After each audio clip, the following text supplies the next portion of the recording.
All right. So according to Cambodia superstition, if you eat laying down, you're gonna turn into an alligator.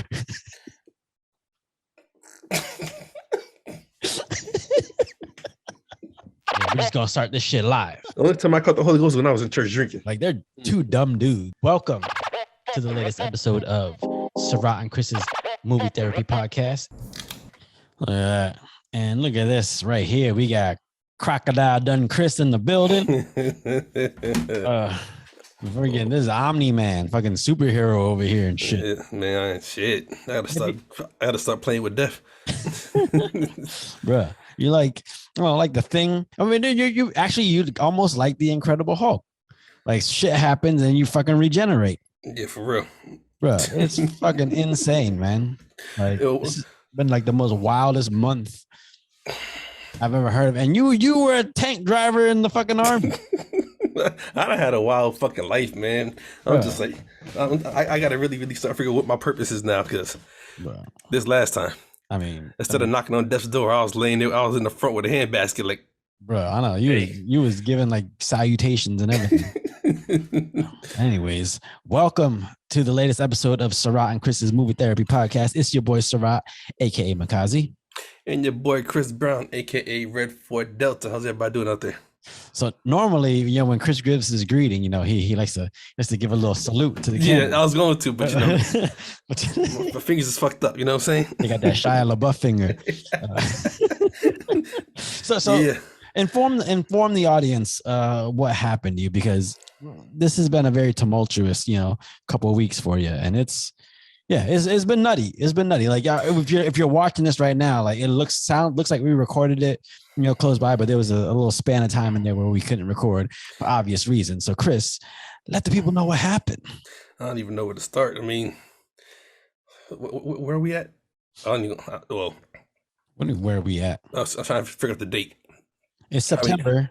It's bright as hell because it's only 1 o'clock or 2 o'clock in the afternoon. I'm trying to get my days together. So we are in Wednesday.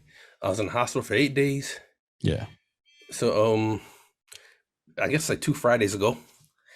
Shoot, long work week. I was like, I am getting off work. I'm about to go home. Take me out a steak, marinate it up, have me a fire, turn the radio up, have me a couple of drinks, and I'm about to enjoy my weekend. Lo and behold, 32 minutes after being in the house, I poured me a drink, took my shirt off, walked inside, or as I walked inside, and my brother told me to come back outside and come look at this.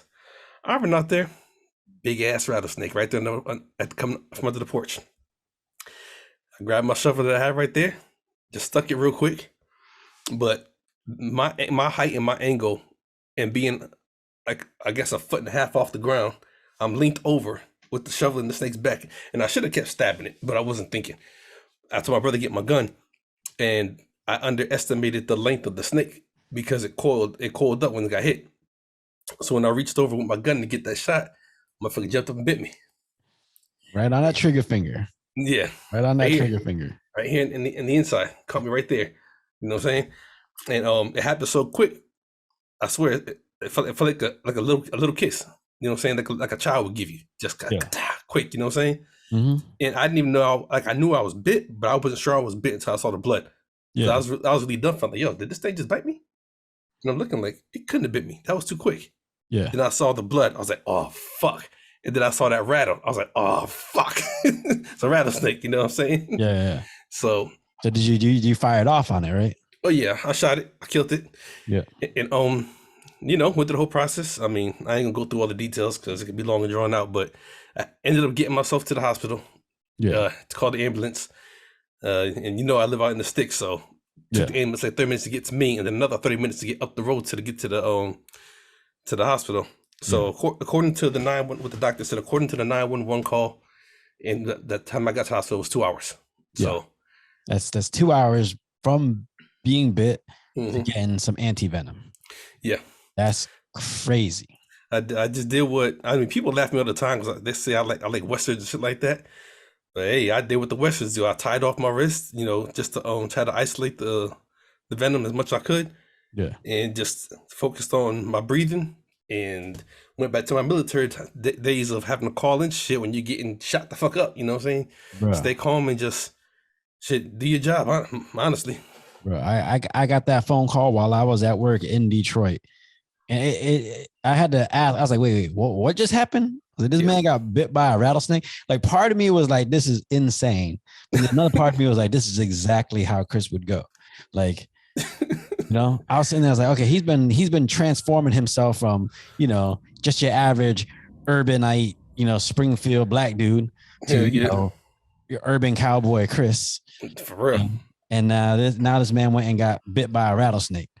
And when I said, when I heard the story, I was like, oh, he must have been searching for fucking firewood or whatever, and just, you know, got bit. You know, I said, you know, that's luck of the draw kind of thing.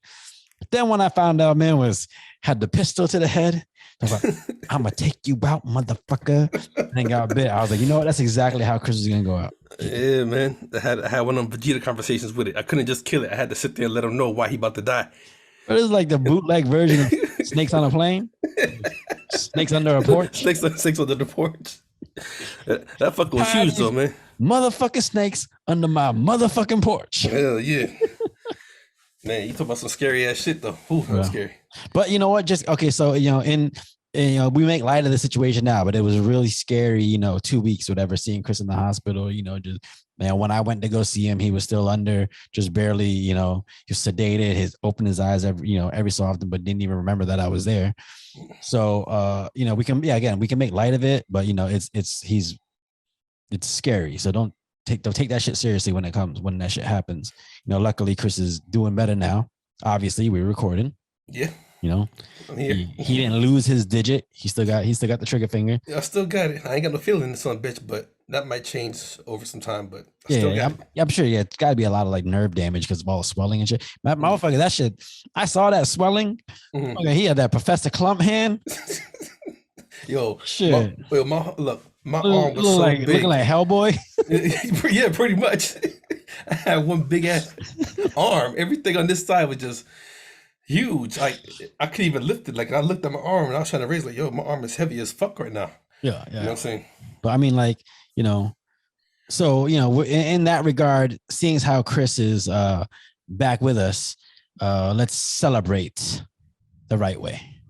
As always, what you drinking? I think I'm gonna keep drinking the shit that kept me alive.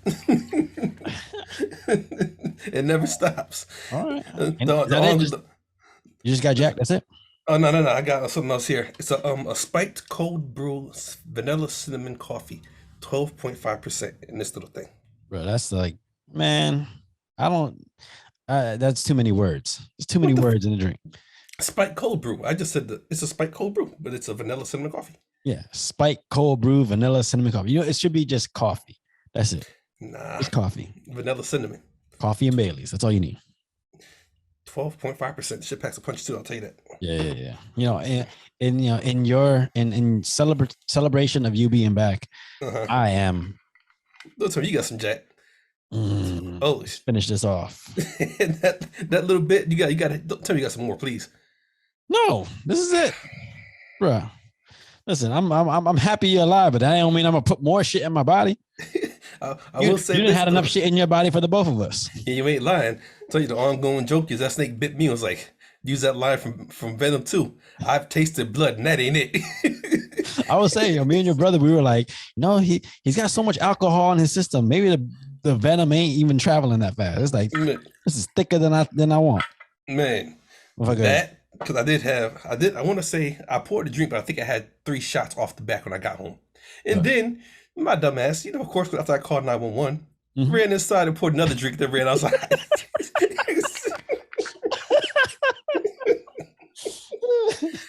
Shit. I felt like Leonardo DiCaprio with Wolf of Wall Street. I will not die sober. It's not happening. Yeah, I bet your blood run like molasses, bro. Oh man.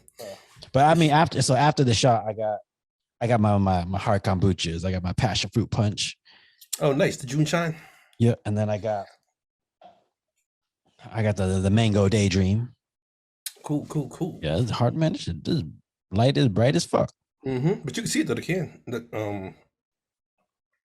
Yeah. For So all sure. right. So let's get these shots going because I'm like, while we were there waiting for you, me and your brothers had shots in your honor, but I've yet to have one with you since you've been back. So Indeed. cheers. Cheers, my brother. Cheers, my dude. Let me crack this. What's crazy is not crazy, but when I went to visit you in the hospital, like at the time, I guess visiting hours weren't there. Like it wasn't the right time. Okay. So we was checking out. I was like, yo, he's because he got family from out of town. Then they tell him I had to fly back out. Like 5 hours later to see if I can get in. They're like, oh, and who are you? You're the patient. They were just like, I didn't even say nothing. Everyone else was like, oh, that's his brother. Like, all right. Yeah, pretty much. I mean, the nurse told me the little nurse. I guess she was running the floor that night. Yeah. And she said once she got word that everybody was downstairs, and it was like midnight or something like that. Yeah. And she was like, let him up because she knew it was looking good for me. So she was like, let him up. She didn't care. You know what I'm saying? She was like, oh, he came in here and just like, I've never seen anyone that black before. And they're like, oh no, that's how he looks. Well, I've never seen anyone that's swollen anymore. Yeah, but he hasn't started swelling yet. He's just fat. And then yeah, she said you was talking hella shit. You and Corey. But it's all good. It's all good. Yeah. I told you, like I said, if they was telling me, yo, you gotta tell him that he looks like he's been losing weight. I'm like, I can't say that. We're gonna wake up like this motherfucker was lying to me while I was, on death's door. Oh, for real. That mom calling? Nah, that's scams. Oh, I've been dealing with shit like, okay, so I just came back from the UK. I had all my fucking online banking shit stolen. Like fucked up. So I spent all day yesterday just taking care of that shit, opening new accounts, all this different stuff because all my shit was compromised, bro. Do you know how much they got from you, or would you rather not say on camera? I can't say on camera, but I just know that a lot of it, like it was still pending. So as it's hitting, then the bank can, get me back all my shit. Gotcha. Decent amount. Enough where I'm like, what the fuck? Damn. Yeah. Damn. So yeah.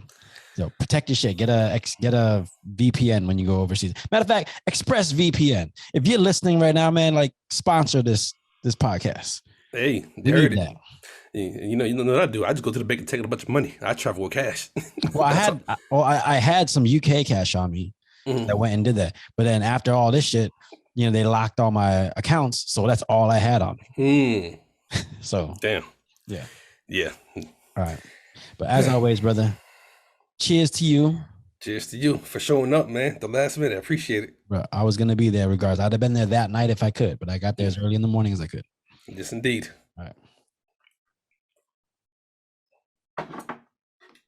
Oh.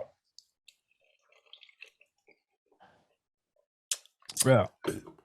Paint thinner in a hat. Oh yeah. How do you drink this shit? No wonder the snake venom didn't work. Man. It worked. Hell no, it didn't work. No, you mean it didn't kill me, thank God. But it ran through my body. Bro. It ran through your body like, I know this stuff. I can't affect this. This is poisonous too. I will say this.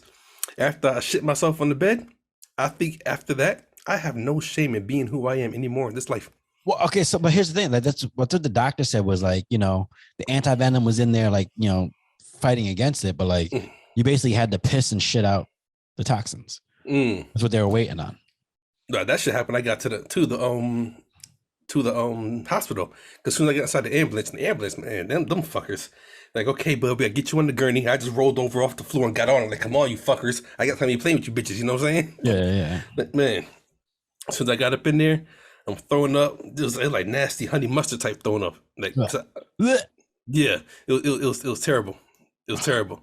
And then I got to the doctor's office and I saw the whole team sitting there. And I was like, I'm about to shit myself. And I was like, okay. And it was just like, poof. Next thing I know, hey, I don't even care no more. I don't. I shit myself in front of 15 people, and like 6 of the women was hot. I remember pretty faces. Right, but it's crazy because like, it's the thing. Like, it could be. I don't know how venom and shit works. Obviously, it's had to do with the venom being in your body. At the same time, man, when you knocking on that door, your body releases all that stuff. So yeah. It's crazy, bro. It makes you like. Did this situation make you like reconsider your life and like where you were headed, where you came from, things like that? Like it made you like just take stock of the lessons you've learned in life.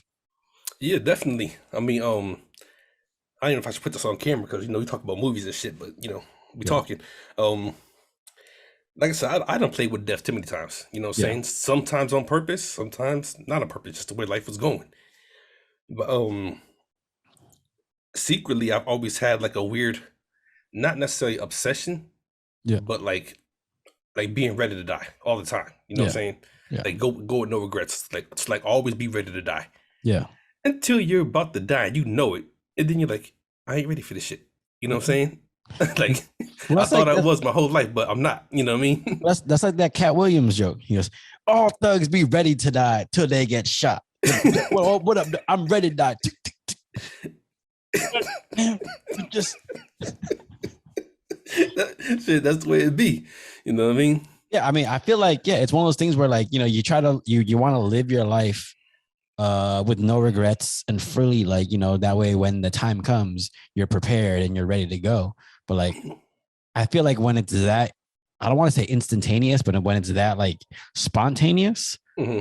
it makes you sit there and go, oh no, like I ain't ready to go yet. I still got a whole lot more life to fucking live. I was like, I got Jack to drink, and I got that steak I was trying to cook. I can't go right now. Me and Corey was Man, saying, as soon as he get back, he gonna marinate that chicken and put it on that open fire. yeah, man.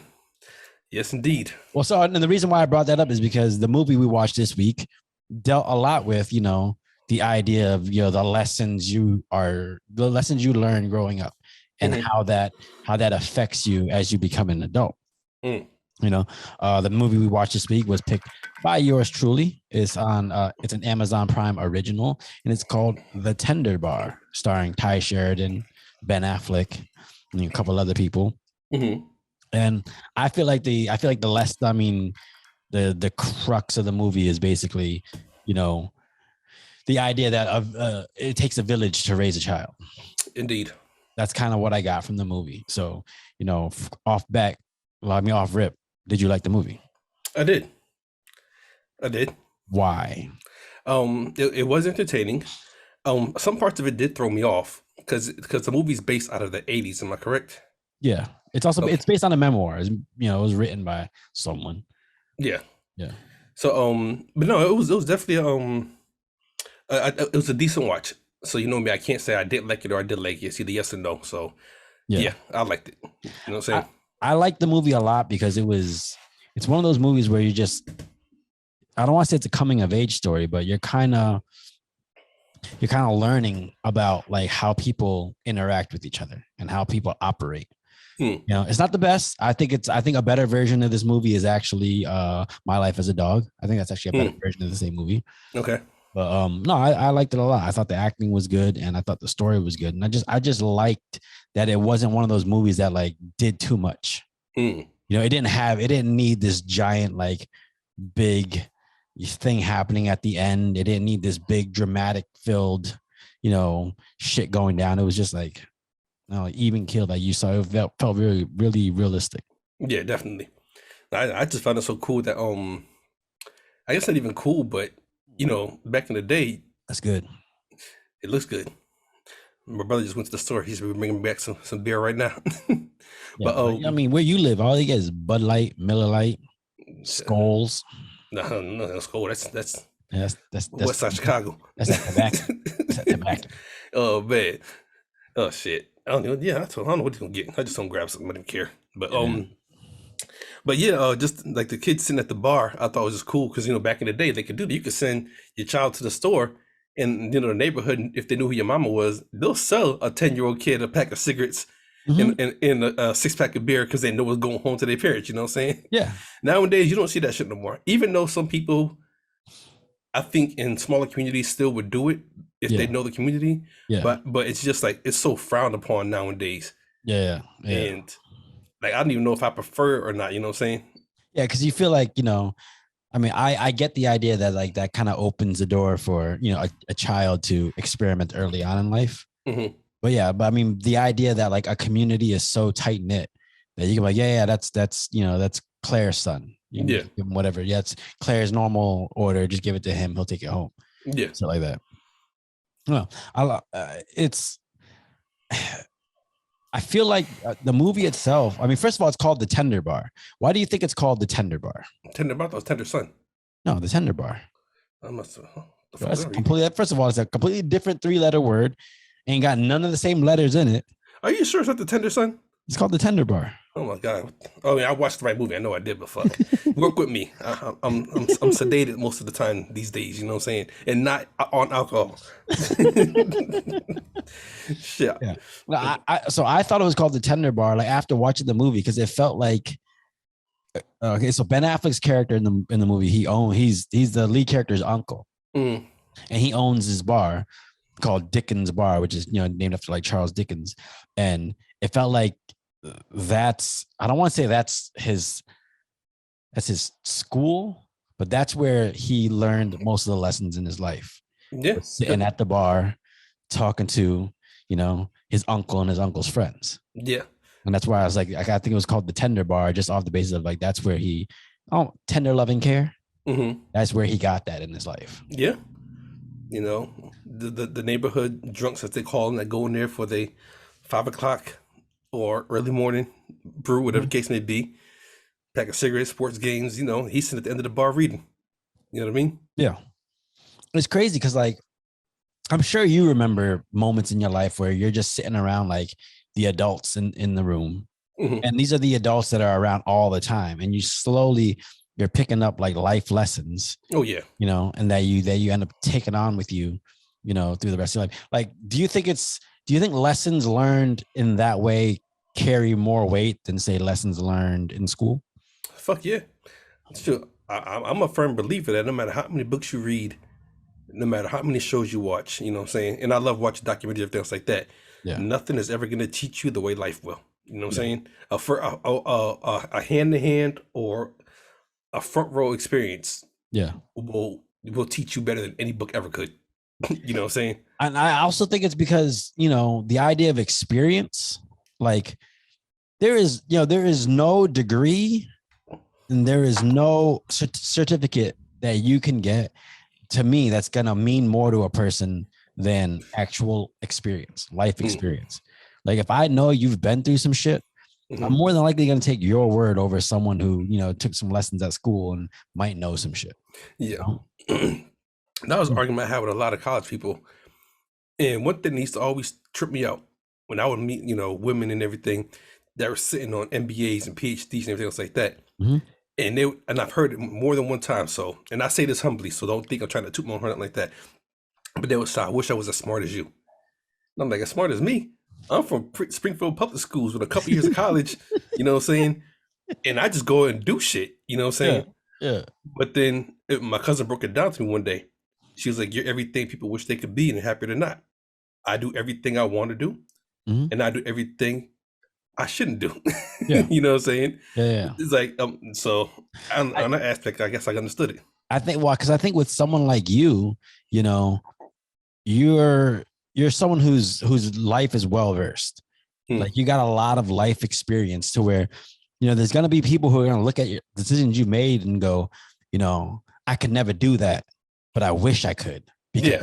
Because it's like, there's knowledge and there's just something you could take away from that like you just can't get anywhere else. I don't know what I would never want to be a homeless person, but like the knowledge that you get. Yeah. I'm laughing because I know either you're about to say or you're not going to say, but we'll keep going. I was going to say, because the knowledge you get about like survival and willpower with, living on the street and not having anywhere to go. Like you're not going to learn that in a lot of other places. Prime example, there's not a lot of places where you can learn how to make a ramen with a fucking little cigarette lighter.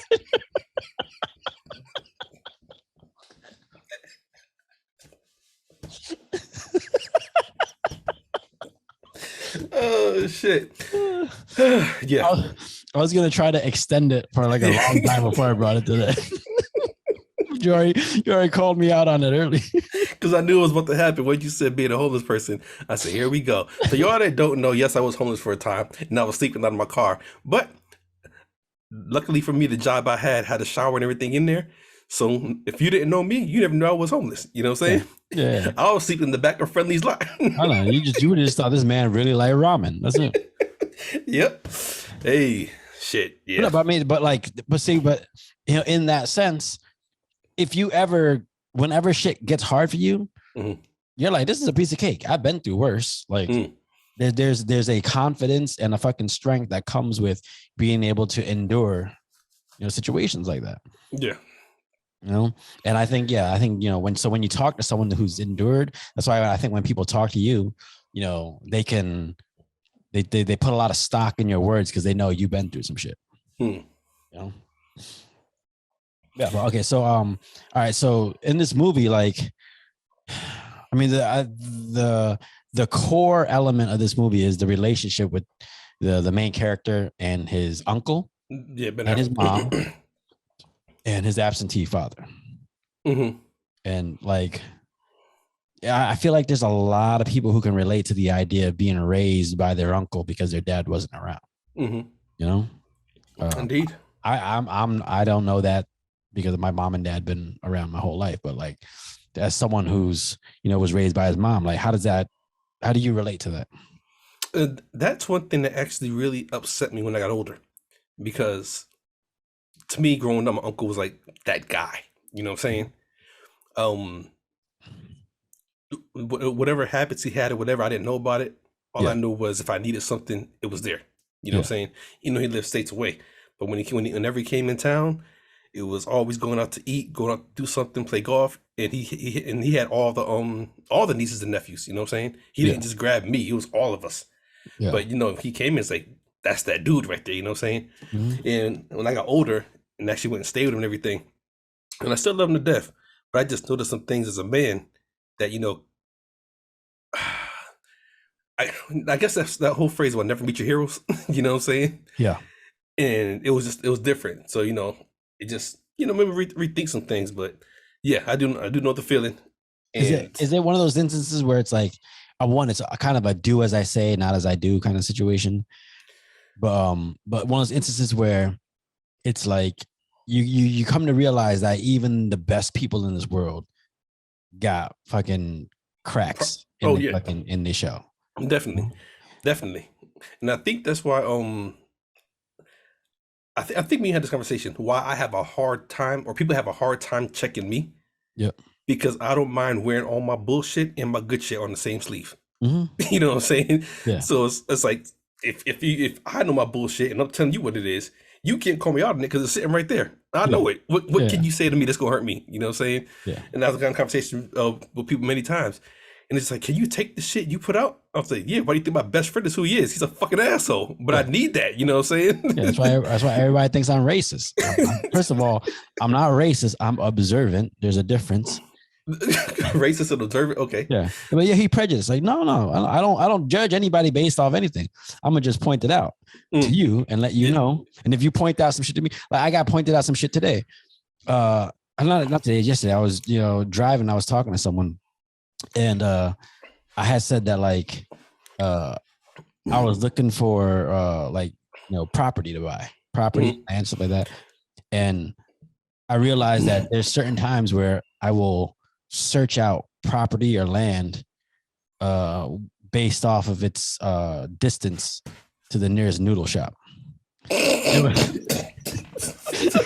And they were like, that's the most Asian shit I've ever heard in my life. And I was like, I was not expecting that at all. It was true shit. And I was just sitting there like, oh, goddamn, man. Yeah, you're right. Like, I have been, like, there's times I've literally been looking, I'm like, oh, this is cool because it's like 15 minutes of this fur shop and shit. Let me find out something. Like, hey, Sarad, there's 100 acres for sale over here. They want it for like 10 grand. Just take it. And you're like, nah, little shop's an hour away. I can't do that. Nah, bro, there ain't no Asian stores close by. Sorry.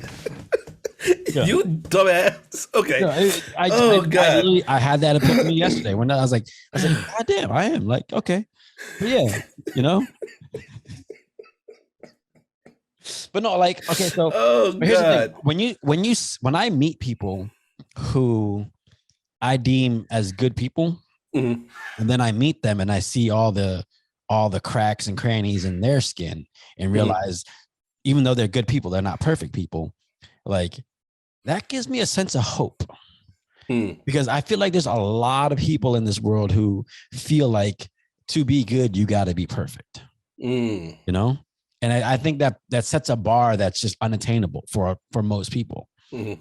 So the idea that when you can meet someone and be like, yeah, you know, he's a really good person, he's a really successful person, but he's not perfect.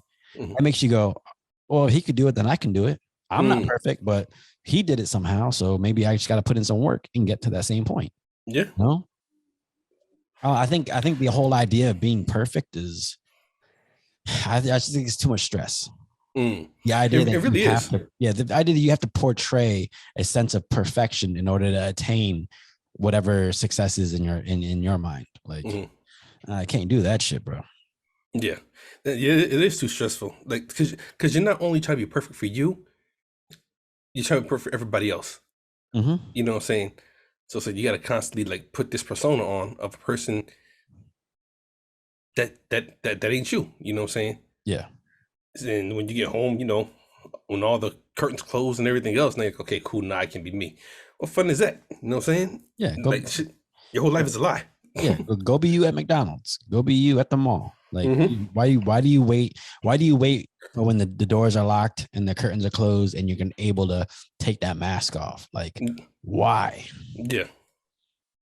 It's fucking infuriating. Whenever I meet people who it's very obvious that the person I'm meeting is a persona, I'm just like, come on, man. Like, I'll entertain you, but just know that like I'm going to be trying to delve deep into you to figure out who you really are. Not because I'm trying to judge you, but just I want to know who you really are. I want to know literally if I see somebody out there like portraying a persona. For me, I want to know what makes you have to do that. What makes you have to put this persona out? Like, I want to know what's up with you that, you feel like you can't be yourself. I want to know just for a pure, just learning. I look at it like, what about you do you hate that much? Yeah. That's the way I look at it, you know what I'm saying? Because there's got to be something about you that you hate that you want to cover up that bad. Yeah. Is there an aspect of your life that you love and hate at the same time? My quick answer is my ability to drink. Okay. And that's my quick answer. Well, why? Because I could, man, you've seen me, I can drink as much as I want to, whenever I want to, and still be on point if I have to. Yep. And with that being said, I drink more because shit, I'm still good. But I hate the fact that I drink that much because it's fucking me up on the inside. You know what I'm saying? And as much as I try to eat healthy and work on everything else, you and I both know diet is 90% of your workout. Yeah. You know what I'm saying? Weightlifting, that ain't shit. Cardio, that ain't shit. But the shit you put in is what keeps you. And shit, that's one thing I love and hate at the same time. Even I'm about to pour another shot. Well, for me, like, I think, and some people might find this odd, but like for me, the thing I love and hate is my ability to always see the other person's perspective. I feel like I am very good at taking a step back and trying to see your perspective in a situation before I make, my decision. Not my decision on what I'm going to do, but like before I act. Now, you said that's one thing you love and hate about yourself? Yeah. I think that's a great quality for a person to have. I think it's a great quality. For me. I think it's a great quality to have. But at the same time, sometimes when you can see where someone else is coming from, you excuse actions that you shouldn't be excusing. Just because the person has a reason to treat you a certain way doesn't mean they should be treating you that way. And if you have the ability to look at it and be like, okay, I can see where they're coming from, you might excuse it when really you have every right to be like, no, fuck you. Like, don't fucking treat me that way. Like, and that's the thing. Like sometimes sometimes I tolerate things I shouldn't tolerate because I'm trying to be as considerate and as open-minded as possible. It fucking sucks because, I know there's been times in my life where I just felt like I should have just spazzed out and flipped out on people. Just not for the sake of doing it, but for like, hey, like you need to know that this is not how to treat people. Plain and simple. Yeah. That is interesting because I like to think that I do the same thing. And but I think you've had those moments where you've had to I mean, You there's know? always a fuck this moment where you're like, you know what? I've been trying and Yeah. trying to understand your side of it so I can make better decisions that'll help the both of us out. Because at the end of the day, at least for me, Yeah. I don't really want a conversation. We might disagree on some shit, but for instance, me and you disagreed a bunch of times on stuff. Hmm. And if I've ever got to the point where I actually got like real mad, Yeah. I'll take a step back because I value the friendship more than attacking you. You know what I'm Yeah. saying? Yeah. Yeah. So it's like, okay, so if you know you putting in time and work and effort to understand another person's perspective, and then you make, okay, cool, I see that I can do this different. Okay, let's do it. And then they still do the other shit. You're like, you know what? Fuck this. Now I Yeah. gotta beat your ass. You know what I'm saying? Well, and that's the thing. I feel like you've had those instances. You had enough of those instances where people know, you know, Chris has a fuck this moment, a fuck this point. Mhm. I feel like it's such a rarity for me that Mhm. people don't know if I have a fuck this point. Honestly, I honestly don't think you. I've never seen you at a fuck this point. Well, that's the thing. Like, I've had friends tell me the maddest they've ever seen me is when my dog nipped me on the arm. How is that possible? That at that point I was probably 37 years old, Hmm. and the maddest a person's ever seen me is, hey, my dog accidentally nipped me on the arm, and he was like, hey, what you doing for a second? Like, you know, I like to think that, you know, that's a plus because I don't allow myself to get out of hand. I don't allow myself to get so emotionally wrapped up in situations that I overreact. Hmm. At the same time, fuck that. You know, I should overreact sometimes. Some people need to deserve to be told, hey, that's not how you fucking treat people. Yeah. You know, and then I feel like if it comes from me, I think a lot of people would take a step back, like, oh, I'll never see Surratt like that. Like this, okay, I might really be out of line right now if he's actually that fucking pissed off. Yeah. I'll tell you, I call it being Mike Tyson. Everybody needs to get Mike Tyson at least once in their life, Mm-hmm. where you're in the corner getting boxed the fuck out because Yeah. you was being stupid. Yeah. You know what I'm saying? I remember I had an ex-girlfriend. She literally, like, not metaphorically, literally got boxed the fuck up because she was out of line. And I hate to say, I didn't like condone it. I just said, I told you so, because you was being stupid. And you know, thought you was Billy Badass until you met Billy Badass. And you was hanging around the wrong people and thought you was going to try to, like, you know, stand on your 2 feet on your own. And then you realized didn't nobody have your back. And next thing you know, you got stitches in your nose. Shit. Oh, bad. Sorry. But at the same time, it's like, I told you the entire time, hey, stop hanging out with these people. Yeah. But whatever. Yeah.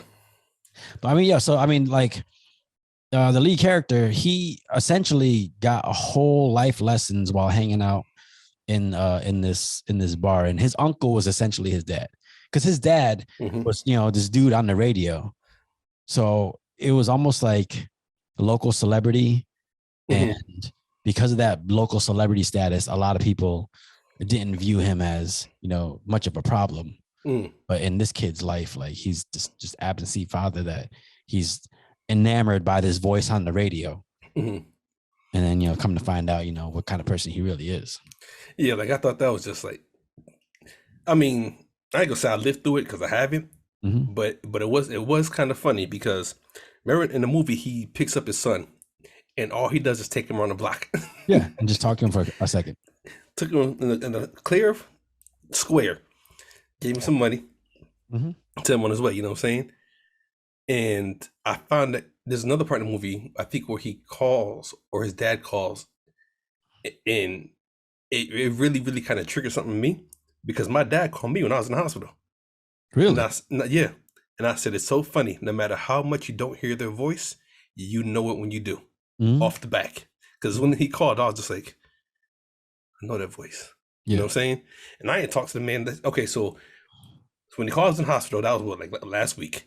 And I haven't talked to that man since I was 30. That's 7 years ago. Yeah.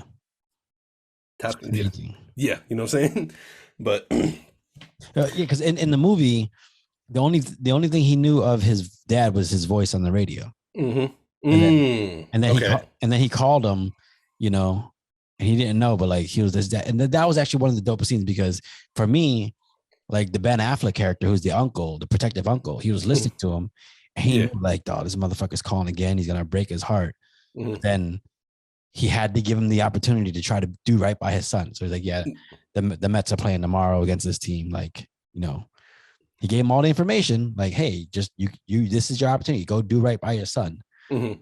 And he was like, yeah. He goes, I hope you guys have a good time, but don't be surprised if you don't show up. Yeah, because their beef was for $30, wasn't it? Mm-hmm. Yeah, he goes, I'm still $30 short. Yeah. even when like his dad dropped him off and he was talking shit, and he goes, "What?" He gets out the car and just starts fucking him. he beat the shit out of him. He started kicking him on the ground. I was like, "Oh shit!" But that was his dad's thing. He's like, "Yo, can you take me? Because if you can't take me, then you can't tell me shit." Mm.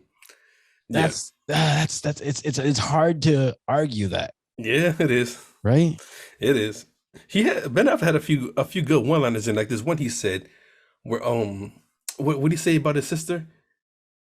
What did he say? She looks like a dime, she ain't worth a nickel or something like that. I can't remember what it was. Something like that, yeah. He be on the couch talking hella shit. I was like, oh man.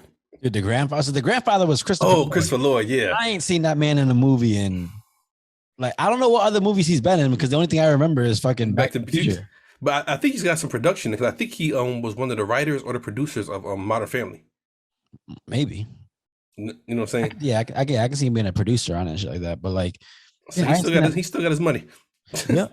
He still got the same amount of hair that he had in Back to the Future. Hell yeah. Well, like he was like the crazy grandfather, but he really wasn't crazy. Yeah. Because what was his introduction? Where everybody would leave the house but always come back. Yeah. And even though he hated it, it's like he loved everybody being around. Well, that's the thing, because the mom says to the son one day, he goes, the difference between your grandfather and your dad is, your grandfather resents having to take care of his family. Your dad ain't never took care of his family in his life. So that's where it's like, the grandfather like resents that he has to be the one that everyone leans on. But at the end of the day, he's gonna take care of everyone. And I think again, yeah, he secretly wanted everyone around. So he acted like he was like angry about it. But what you saw whenever the families were moving out, he would be like upset, like. And when they were moving back in, he'd be upset, like, you know what I'm saying? Exactly. That's how my mom was, bro. My mom was like, oh, when you move out, you're gonna need me. You're never gonna move out, because you can't do anything on your own. You're gonna need me. Then as soon as I moved out, she was like, hey, you need anything? You wanna come back home? She mailed me a box full of Chef Boyardee. Let me tell you. First of all, Chef Boyardee. It's one of the best presents I got, because man, I love me some Chef Boyardee. I'm about to say, I ain't hating on Chef Boyardee. It's just funny. It's just funny. Well, because at the time I was like, Mom, I try to keep to a diet. What you doing? But I got a big ass shipment of Chef Boyardee. Hey. Yeah. I know my mom talks all that shit about like, oh, you're never gonna move out. You're never gonna move out. But I know for a fact, she's like, hey, don't ever move out. Stay home. She hit you with the BoJack? I haven't gotten that far yet. Okay, never mind. You ruining this shit for me? Hey, nah, my bad. But so I guess everything in a nutshell, he wants to be a writer. He says he wants to be a writer as a kid. Am I right? So he wasn't sure what he wanted to do. Then when his uncle gave him the book at the bar, he goes, you make your way through all these books, and maybe one day you can be a writer. And then that's where he got the idea that he wanted to be a writer. That's where he got the idea that he wanted to be a writer, but he never really understood what it meant to be a writer. Okay. Because at that point, then it fast forwards between him being young and him being older, and he's still like, trying to do what his mom wanted him to do. His mom wanted him to be a lawyer. Go to Yale, right? Yeah, go to Yale. First of all, that raggedy bitch shit, Yale. God damn. You know what? I actually she was raggedy as fuck, but I respected her. No, I don't. Because she said something when they were at the diner, I'm guessing, if I remember correctly, where they're outside eating at the table. And she said something like, gosh, I know I'm gonna get it wrong, but she was like, I love you, I'm gonna always love you. You know what I'm saying? Yeah. But you're not for me. And it made me think, like, you ever had one of those relationships where or not a relationship, just whether it was a relationship or just a friend or whatever, that you're gonna love them to the end of time. Yeah. But they're not good for you. You know what I'm saying? Yeah. So when you see them, y'all get together, you do your thing, whatever. But you gotta go back to your life because they just don't fit in your life. But to me, that's bullshit. Because if you can get that from them, if you can get that intimacy from them, then they do fit in your life. The problem is you don't want them in your life. It's not that they don't fit in your life. It's just you don't want, because you understand that your life is easy and it's easy and convenient here, and this it's more of an adventure. That's why you bring them in. You know what that tells me? A person like me, I mean, cool. I can go do what I want, but I can always fuck you to the end of time. Yeah, but I mean that's good for someone who's if you only care about that. True. You can see did like her, and that shit was always that shit was funny. Every time she was I'm seeing somebody. He was like, you gotta be shitting me. Well, like, and the thing, so okay, there was this girl in high school that, like, I had asked out one time, and she was just like, she was, you don't want to date me. Like, she told me, I'm no good for you. And I'm just sitting there like, man, how are you gonna tell me what's good for me? Like, let me fucking decide that shit on my own. I'm asking you out for a fucking reason. That is funny. You know what? Speaking of that, let's talk about that for a minute. Because I've said it too before to women, like, nah, you don't want to be with me. I'll hurt you. You know what I'm saying? So on the flip side of that same coin, because I've been the person where I'm no good for you, and I've been that person where you're no good for me. You know what I'm saying? Yeah. So I guess on the other side of it, it's like when I said I'm no good for you, it's like I already knew, which is fucked up. Like, and I can say it, I already knew how much I could manipulate that person.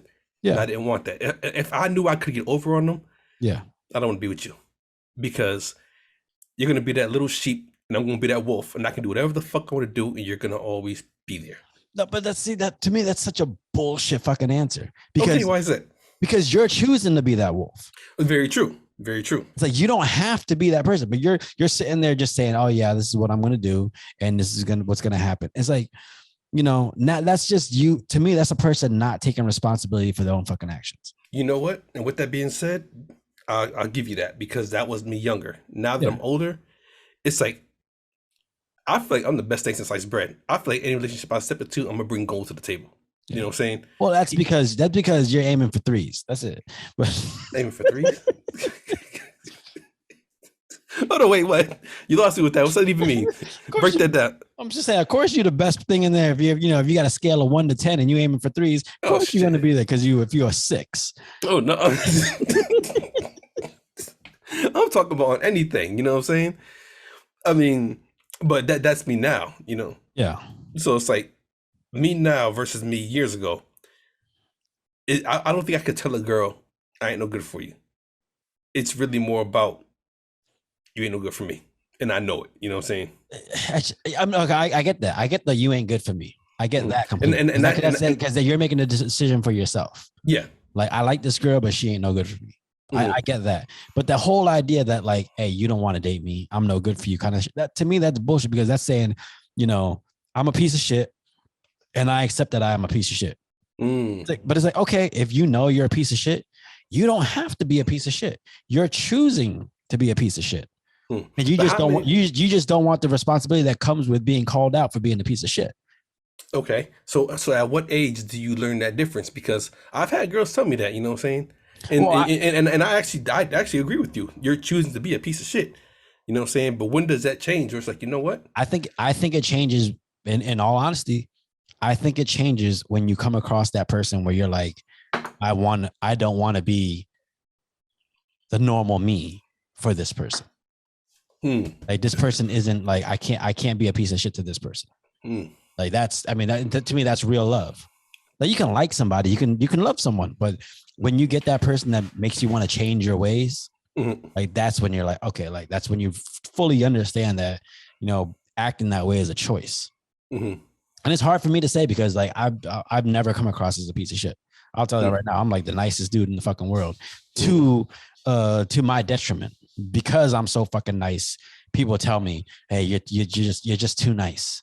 You're just too nice. I can't be with you because you're too nice. Ain't that the fucking dumbest shit I've ever heard in my life? It really, really is.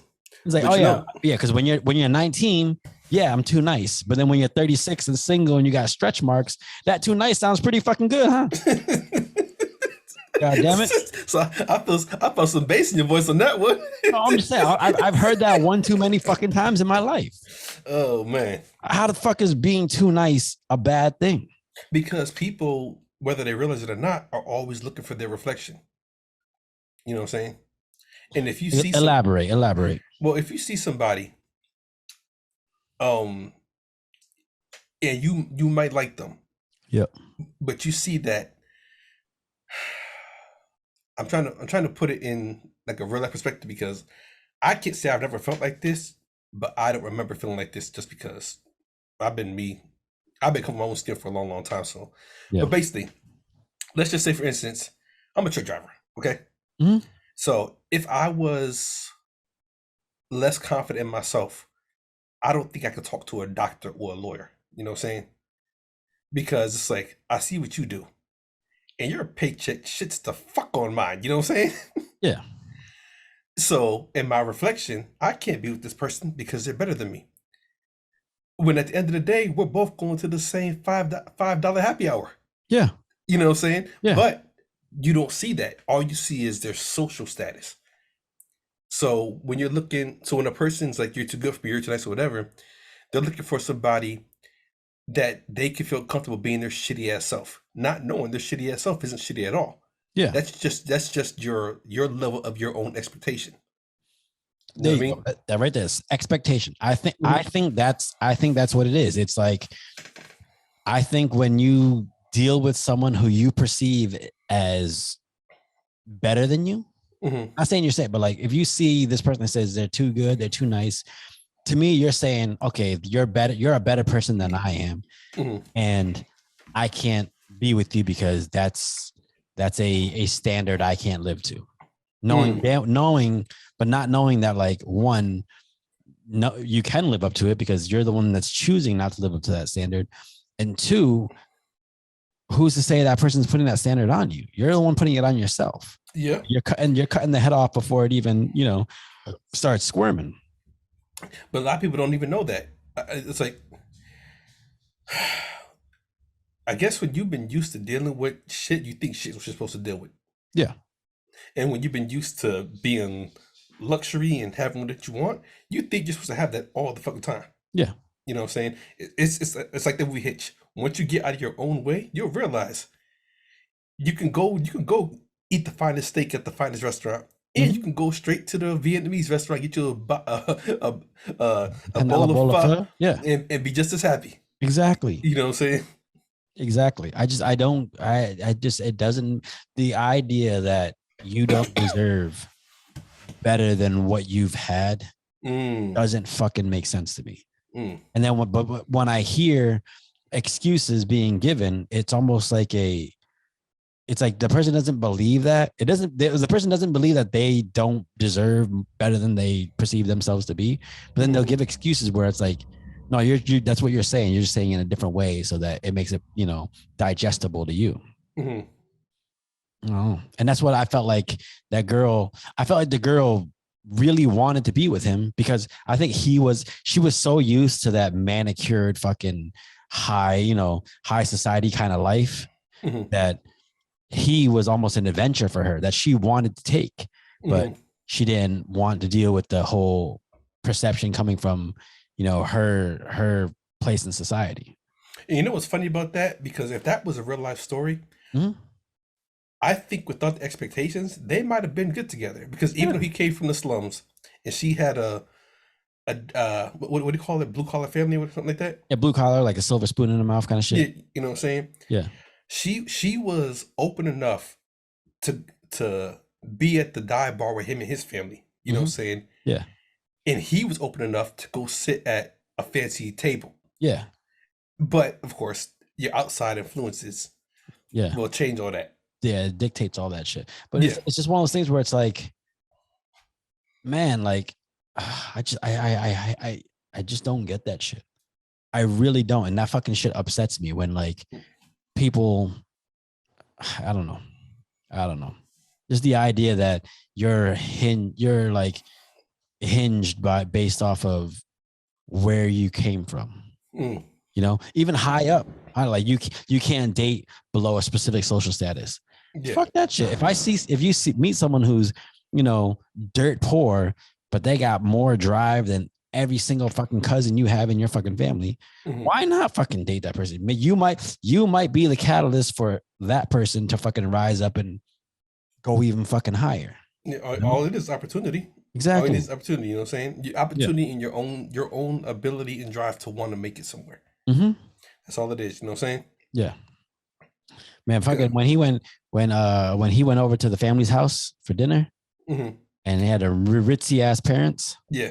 And he was just talking shit. He was talking with his mouth full on purpose. Yeah, like he was trying to be. That's why I said he had the drive to be presentable. Like he wasn't like I don't know how to say it because I don't know people see people this way, but I feel like his social status, like where he came from, high group, whatever, was like an X on his back. Yeah, but he knew how to sit at the table. He knew how to have a conversation. He knew how to be respectful. But when they started drilling him on like who they think he is, okay, let me show you who I can be. Yeah, and he was like, you know, your daughter fucks in cars. Yeah, it's like you know, if you perceive me to be this person and this is who you want me to be, he's like, fuck it, I'm gonna be this person for you because fuck you. Yeah, you know. Appreciate it, home skillet. But one of my favorite lines in the entire movie was when Ben Affleck said to him, he goes, you know, that girl, she keeps coming back to you because she's checking on you. She's trying to see if you got your shit together. She's trying to see if you're doing something for yourself so that she can then come with you, but you haven't. So that's why she doesn't fucking make that step. Which I thought was a dope line. And because that made a lot of sense. Like, it did. If you got someone who like things never really work out for whatever reason, but then they keep coming back into your life at some point, maybe they're just checking on you. Yeah, they're just checking in and say, hey, has things changed in this person's situation to where I have that opening now? And it could be, you know, does he have a better job? Is he, you know, taking care of himself now? Or likewise, if a person is like in a relationship, like, oh, let me just check on them and see how that relationship's going and stuff, just on the off chance that, you know, things aren't going smoothly and this might be the opportunity to step in. Yeah. But yeah, because it kind of rushes through his college years, but they give you a decent backstory to understand what's going on. Because he met her his freshman year, and he said he spent his next 2 years trying to become the best, was it writer or best like whatever to fit her. Yeah, he was just trying. Well, I think he was trying to just become a lawyer. He was trying to just raise his social status to make himself someone that she wanted to be with. When in reality, I don't think it's a case of becoming someone that she wanted to be with, because I think she wanted to be with him regardless. I think it was trying to become someone that she would be comfortable bringing home to mom and dad. Yeah, that's bullshit. Okay, so let's speak about that too, because this is the 80s. Now, granted, I am the product of a interracial relationship, even though you can't tell. Blacker. Hey, there you go. Oh man! Matter of fact, have I ever told you the blood that runs through my veins? No. Irish, Indian, Dominican. Not black. No African. It's in there somewhere, but it's not my dominant traits. Because my mom's more Dominican. My mom's dad was straight Dominican. Bullshit, bro. Why you think my mom is so dark with long black hair? I don't know, but all I know is your ass is fucking chocolate and a motherfucker. Hey, yo. Which is 90% cacao. That's what it is. Oh man. Look, and my dad's Christopher Brown is like one of the blackest names I've ever heard. Hey man, my last name's supposed to be Langford, but you know, life happens. It is what it is. You say that like that's not nearly as black as Brown. Well, Langford? Yeah. I don't know what the fuck that is, honestly. Oh, but like he should be owning a railroad. He probably so he probably did. You know what I'm saying? But you got this Caucasian dude. That's my dad. Yeah. With my black ass mom. You know what I'm saying? Yeah. And then me and my sister that you met are the product. You know what I'm saying? But you ain't get no fucking melanin. You ain't no aspect of skin color from your dad. Hey man, never mind. I was gonna say some Joe Rogan shit. Leave that alone. You're just getting the right now. You're just getting the you. I know you're thinking it too. So. Oh no, Chris walking around. He out here, black body in it.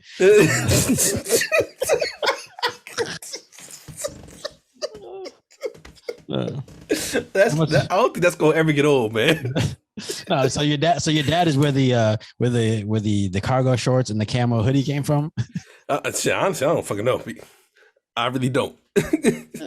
But his skin is a whole lot of shades lighter than mine. I'll put it to you like that. But man, so I guess back to the original subject. If you ever see that dude, but hey, you have a black body out here. Nah, he's skinny as shit. Oh man. But yeah. So this is the '80s. Yeah. In Boston. No. I think it was New York. Oh, you know what? You're right. I saw because well, no, he had there was something about Wakefield. I think Wakefield is in Massachusetts. Mm-hmm. I don't know. I don't know if they were doing Boston and New York or whatever, but mm-hmm. I think it was New York. Okay, like Long Island with the Mets playing and everything. It had to be New York. Yeah. But what I'm saying is, so on just so you know, mm-hmm. I don't know if it had anything to do with the book, but chances are Ben Affleck made it a point to say like, okay, can we do the Mets? He won't do the Yankees. Like if they said, oh, the Yankees are like the person's team, he'd be like, can we do the Mets instead? He can't do the Yankees. Like because he's Boston. We Boston boys, you know. Yeah. So it's like if you can get him on camera at any point saying, yeah, the Yankees are the greatest, some of that, it's gonna become some shit in the news and some shit. So he can't. Hell yeah. So I guess what I'm saying is the only thing that's what threw me off about the movie, because now here in 2022 we see commercials with interracial families and everything else like that. Yeah. You know what I'm saying? I know me and you never cared. We never cared about the shit. It is what it is. I don't know. But it's never been on TV as much as it is now because they're, after the Black Lives Matter movement and everything else, they're trying to make things whatever. Yeah. So in the 80s, you got this white kid and this black girl pretty much because, hooking up. Like, that, I'm not going to say it wasn't happening, but it wasn't looked on like it was good. Yeah, but okay, but here's the thing. Her dad was white. That's what I'm saying. But how many interracial families do you remember back then? I mean, out in the open, like not much. Yeah. You got I don't even know who Mariah Carey's parents are. So thank you. Yeah. Still to this day. I mean, back in the day, there was like 3 interracial people, like Mariah Carey, Derek Jeter, and I don't know who else. You're gonna be thinking you said back in the day. I mean, I guess as a celebrity.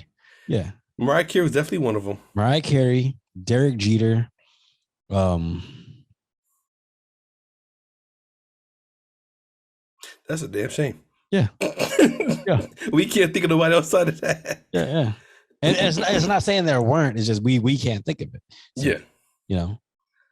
I don't know. But yeah, so I mean, it was at this point in his life that he was really deciding okay, what does it mean to be a writer? Mm-hmm. He knew he wanted to be a writer, but he didn't know what that meant. Every time he wrote and did something, like his uncle was like, you got something here. He goes, I'm not saying it's good. Mm-hmm. You got something here. And he was getting jobs at the newspaper and all this shit. And then, then the newspaper wouldn't give him wouldn't make him actual staff writer and shit like that. Yeah. But it got to the point. It just started raining here. It got to the point where, he had to decide, what does it mean? What does it mean to be that thing that you want to be? Like you say, a baseball player or a basketball player or a writer. He said, to be a writer, you're a writer when you say you're a writer. Yeah. You got to go out there and actually do the shit. Mm-hmm. You ever have any endeavors in your life where you're like, I wish I had pursued that, but you didn't? I want to say yes. I know I have. Like cake taster or some shit. No. I was trying to get the porn, man. Chocolate Reality. Thunder. Yeah, Chocolate Thunder on there. You know what I'm saying? Oh, no, you're like Black Bolt. Oh man. But yeah, you know what's funny? I can't say there's ever any like career or something I thought I should have pursued. Yeah. I thought trying.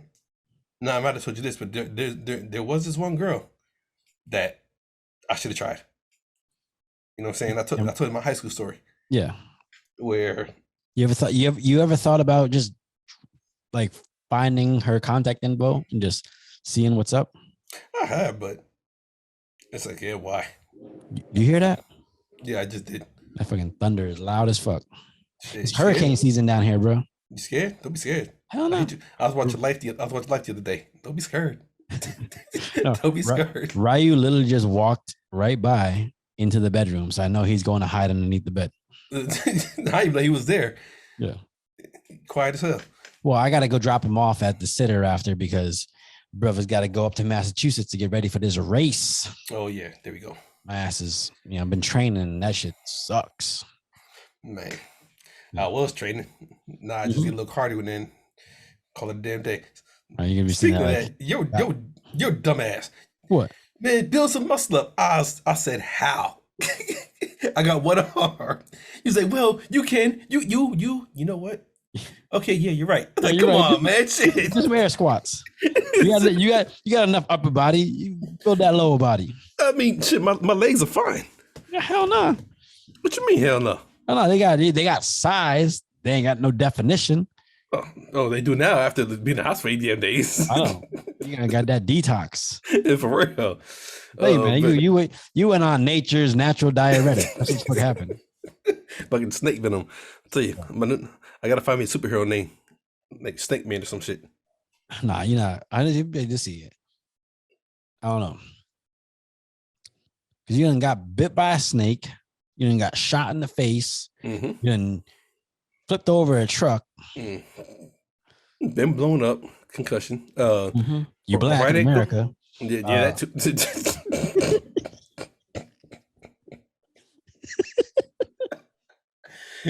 Oh man. Shit. But like, Yeah. okay, so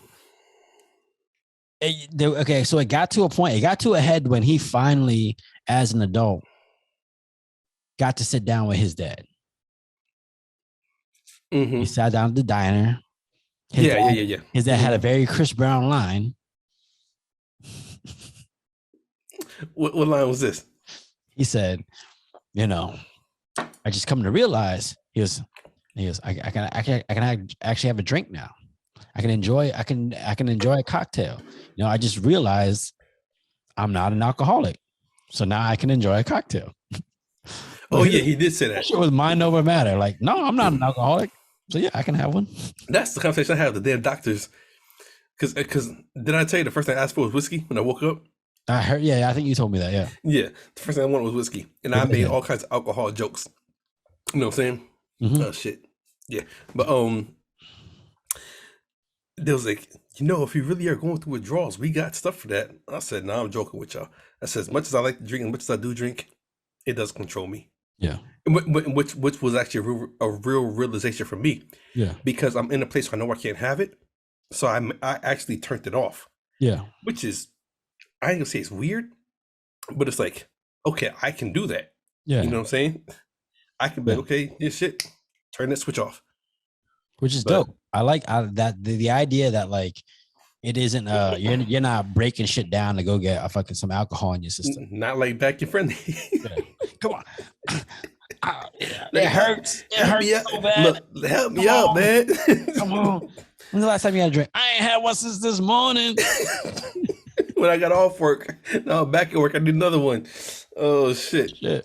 But no, like yeah, so he meets his dad and actually has to sit down with his dad for a little bit. And like he's seeing the life that his dad is living at the moment with like the other lady. He goes, that's my new poontang. I was like, man. His dad just struck me as the type of dude that was like, it felt like he was always trying to be that high school jock. And I don't mean jock as in the high school sports player. I mean the jock as in the guy who's just still trying to live his high school glory days. Mm. That's what it felt like. Mm-hmm. And like he never let go. He liked being the local celebrity. He never let that go. And like, you know, when he took him back to the house, he saw the way he talked to his new girl, the way he talked around the daughter.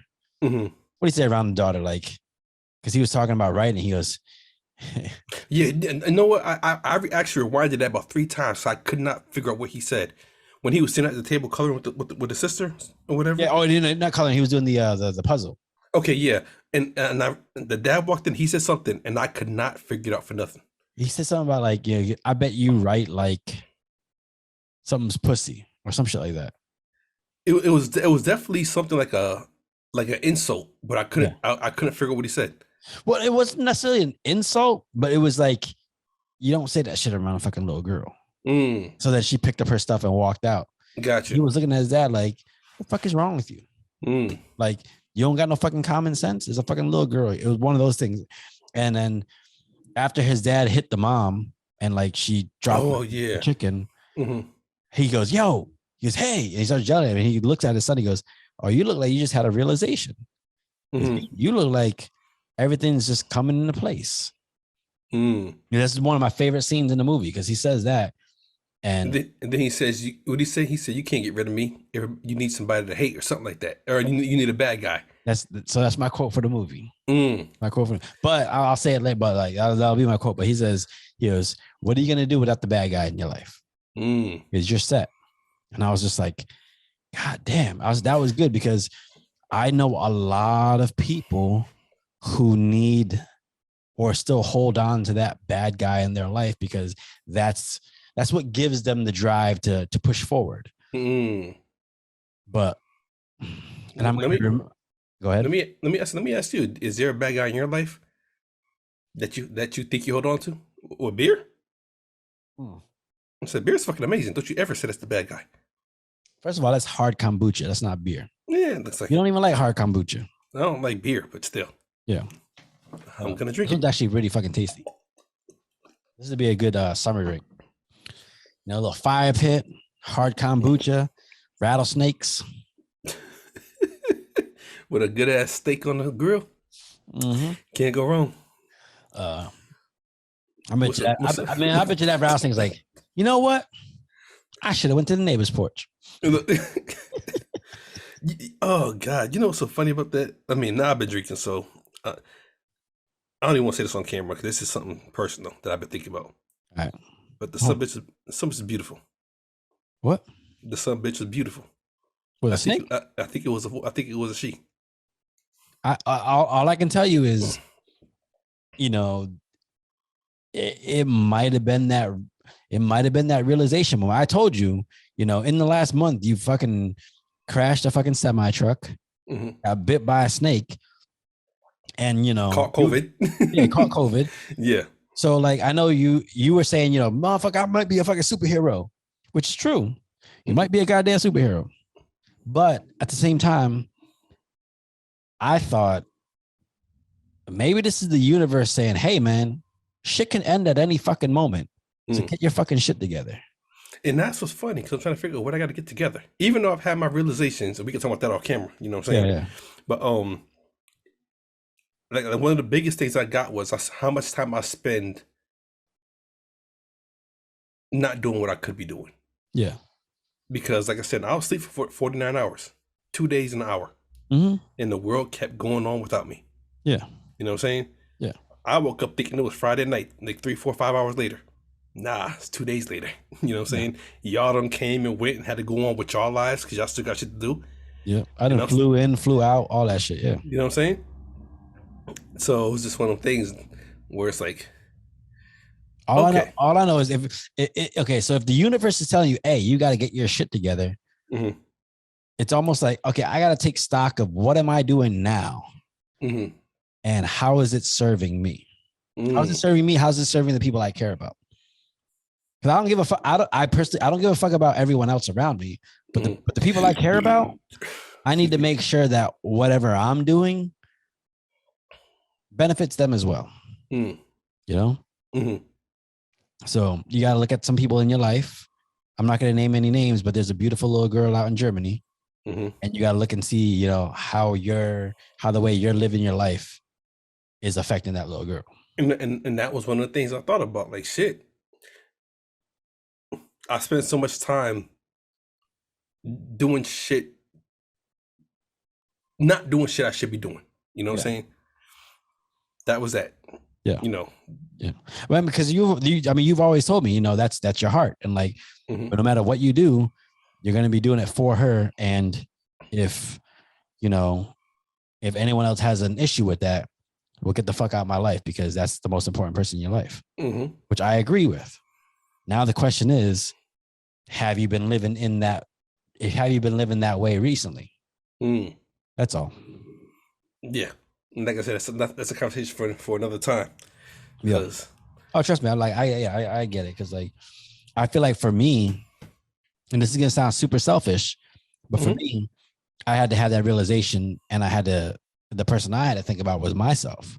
Mm-hmm. So I'm always living for everyone else. I'm always doing for everyone else.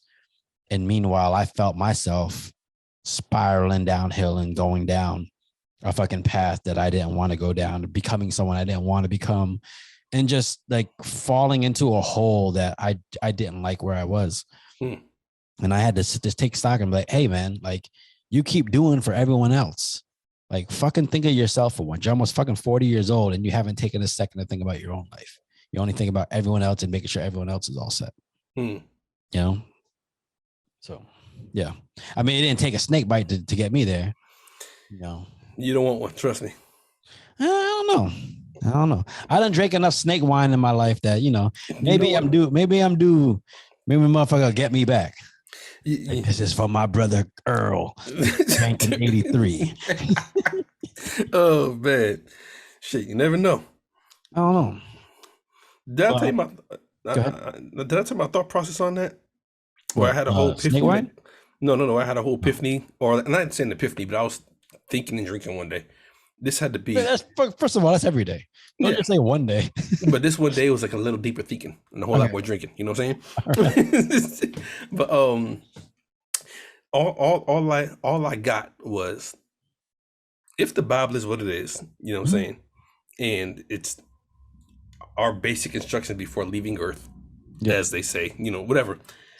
I had a thought process that we were always taught that the snake was bad in church. You know what I'm saying? It's the serpent. It got to Eve to get to Adam, whatever the case may be, to eat the fruit, whatever the case is. Okay, cool, whatever. But if the Bible is true, because it's always an if, there's always a question, whatever. Mm-hmm. And if we came from dirt, the way say the Bible does, and we came from the earth, a snake is the only animal that is connected to the earth all the time, because it's on its belly all the time. Even ants have legs. Mm-hmm. You know what I'm saying? So my thought process was, maybe a snake is the closest to God we're ever going to get. Because if we came from the earth and it's connected to the earth, and if Lucifer used a snake, how bad is it? You know what I'm saying? Dude, it's one of those things where it's like, you hear about Lucifer, and like he was a fallen angel, and stuff like that. But like, okay, so I'm not a religious person, spiritual person. I believe in the Lord. I believe in there's a higher power. Whatever that higher power is, that's a question for you and your Lord. Yeah, indeed. But with that being said, you and I can both agree there is a lot of hypocrisy in religions. Indeed. Okay. What if Lucifer was just an angel who saw the hypocrisy in religion and was just like, I can't deal with this anymore. Like, you're telling me one thing and then I'm seeing another. And then I gotta go find my own way. And because he went to find his own way, he got vilified. Maybe he's not the devil. Maybe he's just someone who decided they need to go find their own way. And because he, branched apart, they painted him as this fucking, this fucking evil person who was like trying to like create the downfall of the Lord. Maybe he's not. Maybe he's just someone who understood what the Lord was trying to do, but didn't agree with the methods that were being done because he saw so much hypocrisy in it. Yeah. I don't know. Look, it's going to be a question. And I'm not saying become a Satanist. No, not yet. I definitely agree on that. You know what I'm saying? Just keep your mind open and just, think. Because I mean, because when it all happened, and I had that thought process, I want to say maybe 2 weeks before I got bit. Yeah. So when I called my sister, I talked to her about it. I said, I don't got much. How weird that sounds.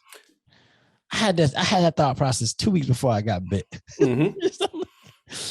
Yeah, it sounds very, very weird. And my sister, first thing she asked me was, do you still feel snakes are what you thought they were? And I said, I do. I said, because there's no way I had that thought process 2 weeks before and then got bit by one. Yeah. Something is trying to tell me something, in my opinion. Yeah. You know what I'm saying? Yeah, it's either trying to tell you, hey, you on the right track, or hey, motherfucker, like we are, we not this friendly thing that you fucking. But see, that's where I go back and forth, because they're not friendly. But they don't attack you because they just want to. They attack you because they have to. Yeah. The snake bit me because I stabbed it in his fucking back. Mm-hmm. If I'd left it alone, it probably would have just kept on marching along. Yeah. But snakes are evil. You got to kill it. Yeah. You know what I'm saying? Mm-hmm. Look, my brain's been going fucking crazy ever since. Bro, you're racking my brain right now. Look, now I'm sitting there going, ooh, because I hate snakes. So do I. They're the most. God damn it. The way it hit me, I'm telling you, man. Like, now I understand when martial artists say strike like a snake. Mm-hmm. It was so quick and so light, but so powerful. You know how impressive that is? That a black dude is impressed with your speed? Like.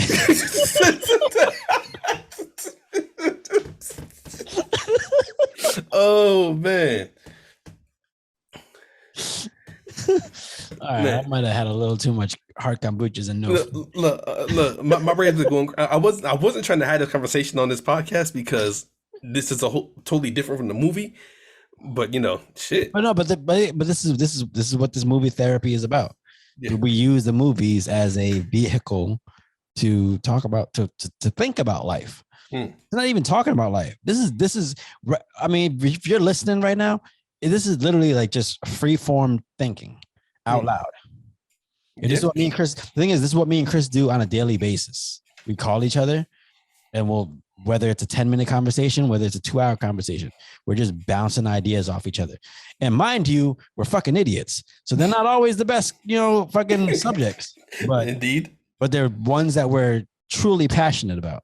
That's why these conversations mean a lot to us. That's why we fucking started a podcast about it. It's because we're passionate about just thought. But yeah, so I mean, at this point in the movie, he has that realization about his dad. He finally sees his dad for who he is. And his dad says, "What are you gonna do about it?" He goes, "No, nigga, you can't." He goes, "I'm a a radio personality. Yeah, and you can't shut me up." And he just looked at the mom. He was like, "Where's your phone?"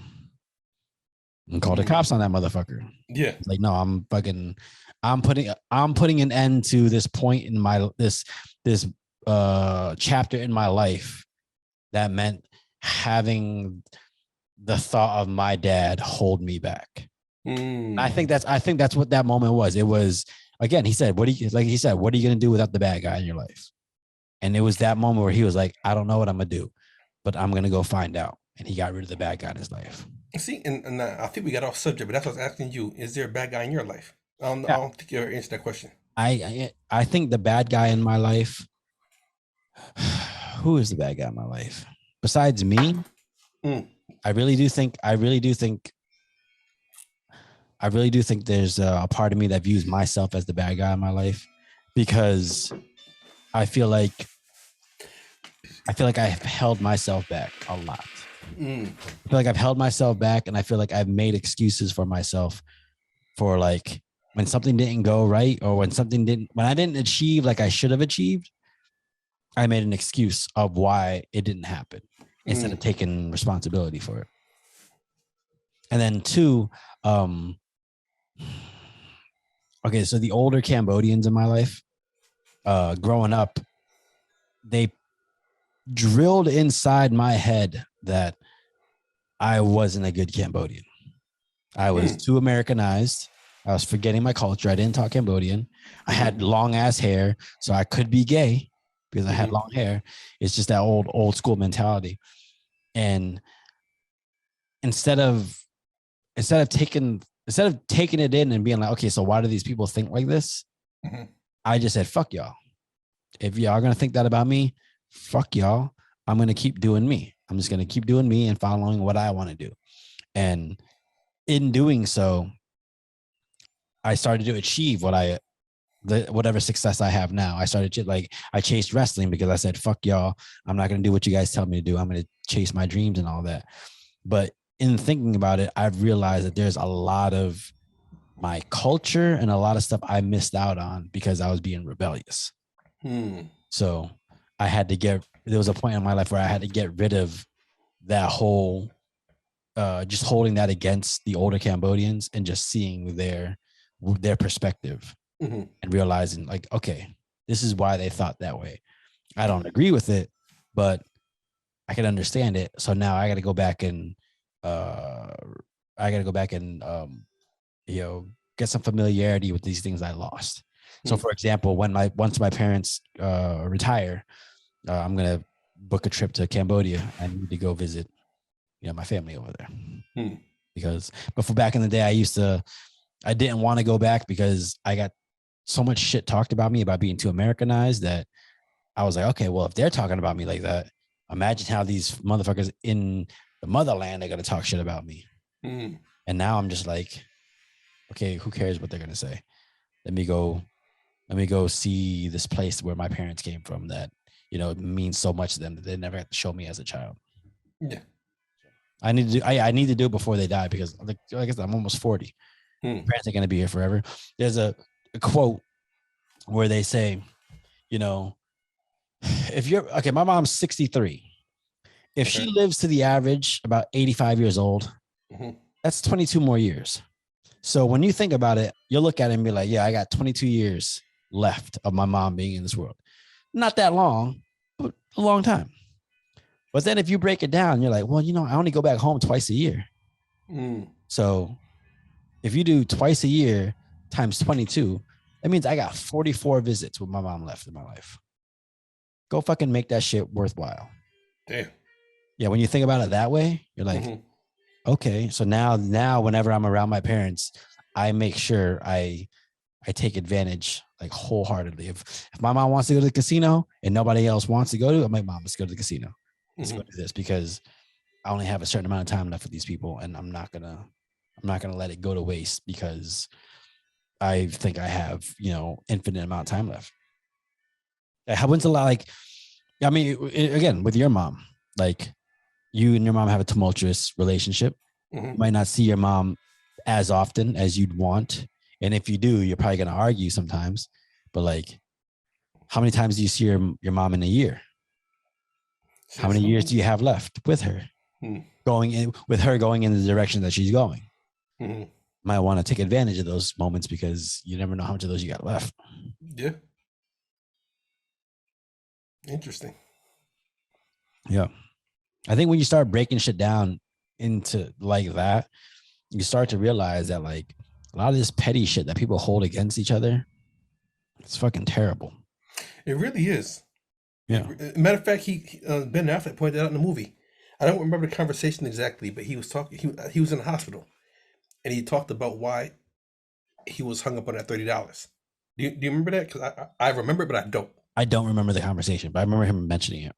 Yeah. But it's just one of those things where it's like, if you truly value certain people in your life, like people act like they can't get over petty shit. Anybody can get over anything petty. It's just, you're just choosing not to. You're looking for a reason because either your ego or whatever. You can get over anything. I mean, granted, you're going to adjust your life so that you don't allow those people to hurt you the way they used to, but you don't need to hold that fucking shit above their head. You don't need to keep that fucking hate in your heart. And I think in the last, few years, I've learned to do that with a lot of people where I've just learned to like, there's no reason to hold this kind of hate in my heart for certain situations. You just gotta adjust your life to accommodate certain things.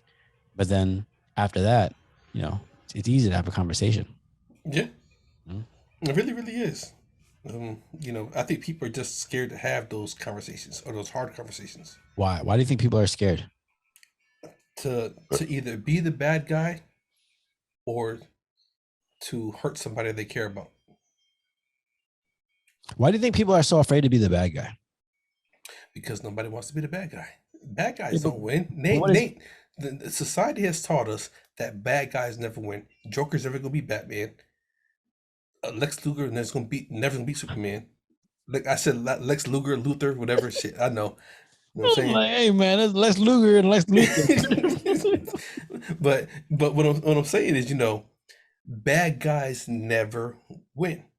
But do they? Oh, but here's the thing: Mhm. do they never win, or do they not win in the end? What's more important to you? If you win after 15 years, Mhm. or if you're winning for 14 years and then all of a sudden you get destroyed in that 15th year? I put it like this, and I wish you watched the movie Scarface. I, Scarface, I have seen Scarface. I just don't like it. oh, but Scarface was the bad guy. Yep. But his bad was to make everything around him good. Yep. You know what I'm saying? So he did bad shit to make people elevate. I understand. Okay, but this man got blown away at the end of the movie, right? Yeah. My question is, what's it worth to you to make sure in that moment you're good? Is it more important for you to be in that moment, you don't get blown away and you live a good life, or is it, hey, for the last 10 years I was the fucking king of the world, and then okay, I got blown away, but for these last 10 years I was winning? I think it all depends on the mark you leave. Like you could be the bad guy all you want. Like for me, if I'm the bad guy in my life, then I can live with being the bad guy. But how many good people did I make out of it? Yeah, I get that. You know what I'm saying? I think I understand that, because sometimes you gotta be the bad guy in order to get the point across, Yeah. and that's completely true. So that's what I'm saying about society. Society has taught us that, you know, when you're the bad guy, justice is gonna prevail. You know what I'm saying? Yeah, You're gonna get served one day. yeah, It's gonna happen. Just society has never taught us that good guys die. Even in the yeah. Avengers, even when they ended, when I was in Germany watching Infinity War, Mm-hmm. and they all got eliminated, and the whole theater was quiet. Yeah. Everybody walked with their heads down. Like, what the fuck did we just watch? You know what I'm saying? But they came up with in game and they won. Yeah. You know what I'm saying? Society teaches us good guys are always going to win. Yeah. Always going to win. You know Yeah. what I'm saying? And I think people are afraid to be the bad guy because they're afraid to lose. They're not even they're afraid to lose. They're afraid to wear that loss. I can see that. I feel like some people are afraid to be the bad guy because they know in the end, they're not going to be viewed, in a positive manner, Mm-hmm. Yeah. I don't know. I don't mind. Do you mind being the bad guy? Not at all. I don't. If my bad ways are to serve a right purpose or to Yeah. protect somebody, then I'll be the bad guy all day, every day. Because Yeah. one thing I've learned, I'm built enough to take it. Yeah. Yeah. If my bad ways tells my daughter, hey, fucking don't go out there fucking, acting a fool. Fucking Mhm. watch yourself and be weary. Then fucking I'll be the bad guy all day. Mhm. I'll let my daughter think, hey, my dad's overbearing. If it means her safety, fuck it. Mm. All right. So final thoughts on The Tender Bar. Again, this is a movie that's on Amazon Prime, starring Ben Affleck, Amazon original, so it should be there. I'm all look day. this shit up 'cause I really think it's a Tender Son. It's The Tender But Bar, brother. Man, must I'm the one that picked the movie. I know, but I must. First of all, you was fucked up for 2 weeks. You think you Yeah. don't remember? I was, but I Tender need. Son. I got to do it for my own Tender Son sanity. sound like porn. What? No. The Tender Son? Yeah.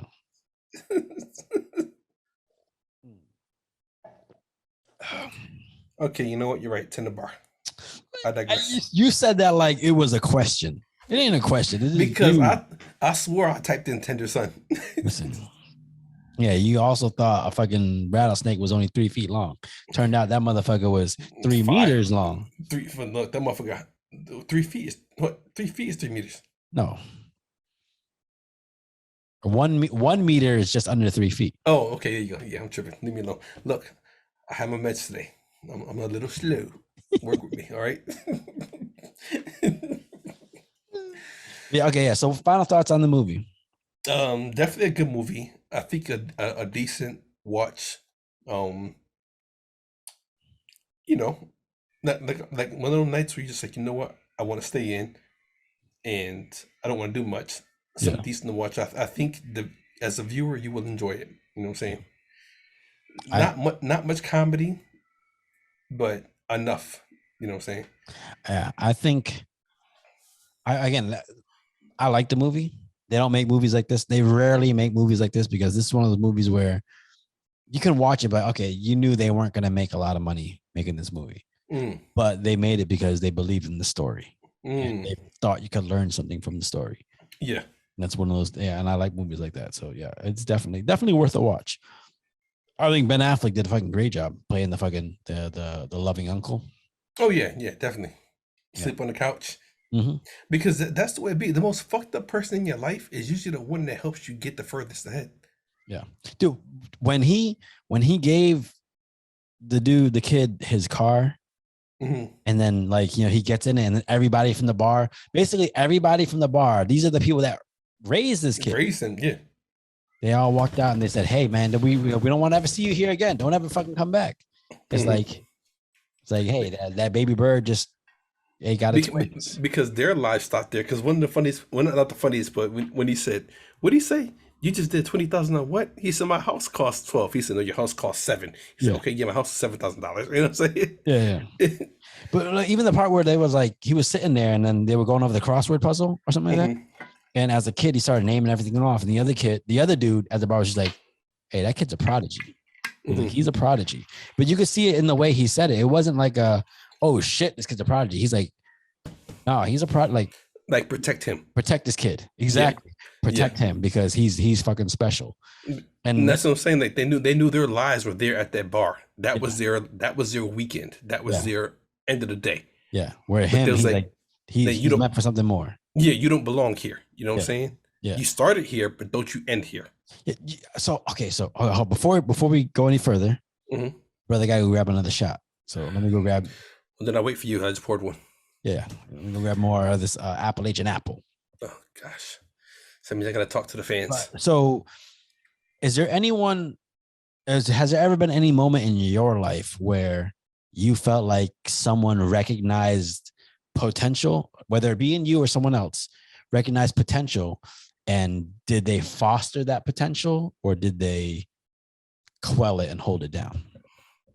I'd like to say there's two people that I can name that saw something in me, and I don't know if they're ever gonna see this. If they do, cool. If they don't, cool. J.C. Hollins and Eugene Sweet. And I don't say much names. I'm gonna say their names. I remember first time I met Sweet, I was walking in Korea, and he opened his door because he was Sweet. He's always known from barbecuing, fried the hell out of some cabbage. You know what I'm saying? He said, "Hey, there, young brother, get you one of these beers and have a seat." And I was 18. Sat down in his room with the rest of all the NCOs and had a Corona. No, no, I think it was a Corona. It was either Corona or Miller, but something tells me it was a Miller because Sweet's been a Miller guy. And I sat to the old heads, and I like to think because he became our platoon sergeant when I went to Texas. We went to war together. His name's Amar, right there. You know what I'm saying? I'd like to think he's one of those guys that saw something in me that he wanted to nurture. And then JC was another guy that I think saw potential in me because I was always called baby bro. I was always called little brother. You know what I'm saying? So I think they saw something in me that they knew was gonna go places. So even being in the military and knowing alcohol is part of our resume, they made sure I was safe all the time. So I'd like to think that those two guys saw something in me to help me get to where I am today. That's all I can say. Yeah. Even I though you don't have know no what you're idea what I was talking talking about. about. Yeah. I have no idea what you're talking about because I just came back to the table. But no, it sounds like, yeah, there are two people in your life who uh, took notice of, your potential and made sure that, like, at the end of the day, no matter what you did, you were trying, at least aiming towards achieving versus Mhm. just being a fucking townie back in Springfield. Yeah, they was like, hey, protect this guy. He's gonna go Yep. far. It's You know what just, I'm saying? it's weird because I honestly don't feel like I had anyone like that in my life. Really?